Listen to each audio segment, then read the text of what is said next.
എൻ്റെ വൈഫിന്റെ എഡ്യൂക്കേഷൻ ക്വാളിഫിക്കേഷനും നിങ്ങൾ പോയി പരിശോധിക്കുക. JRF-ൽ PhD ചെയ്ത ആളാണ്.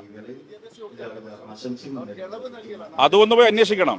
അതെ, സ്പീക്കറെ കിട്ടിയെന്നുള്ള മട്ടത്തിൽ വാളെടുത്ത് വീശുമ്പം കൃത്യമായി കാര്യങ്ങൾ അന്വേഷിക്കുക. അങ്ങനെ എന്തെങ്കിലും തരത്തിൽ തെറ്റായ കാര്യം ചെയ്തിട്ടുണ്ടോ എന്നുള്ളത്.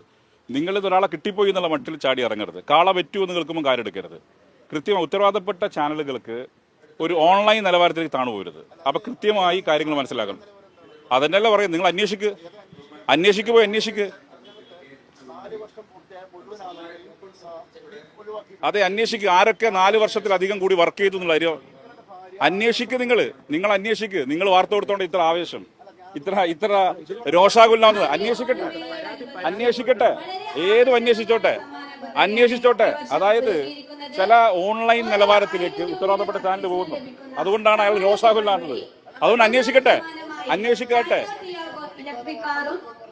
അതെ, പഠിക്കാതെ തന്നെ വാർത്ത കൊടുത്തത്, ഒരു സംശയവും വേണ്ട. നിങ്ങൾ അന്വേഷിക്ക്. ഏതൊരു വാർത്തക്കും ഓതന്റിസിറ്റി ഉണ്ടാവും. ഉത്തരവാദപ്പെട്ട ചാനൽ ഓതന്റിസിറ്റി ഇല്ലാതെ വാർത്ത കൊടുത്തു. ഒന്നുപോയി അന്വേഷിക്കട്ടെ ആരൊക്കെ വർക്ക് ചെയ്യുന്നുണ്ടെന്നുള്ളത്. അത് രജിസ്ട്രാർ എനിക്കറിയില്ല. നിങ്ങൾ അന്വേഷിക്ക്. പോയിട്ട് നിങ്ങൾ പറഞ്ഞ വാദം സമർത്ഥിക്കാൻ വേണ്ടി ഇങ്ങോട്ട് പറയല്ല. ഒന്നുപോയി അന്വേഷിക്കട്ടെ.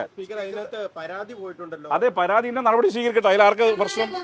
ആർക്കെവിടെ എതിർപ്പുള്ളത്? എന്തെങ്കിലും ഇടപെട്ടോ?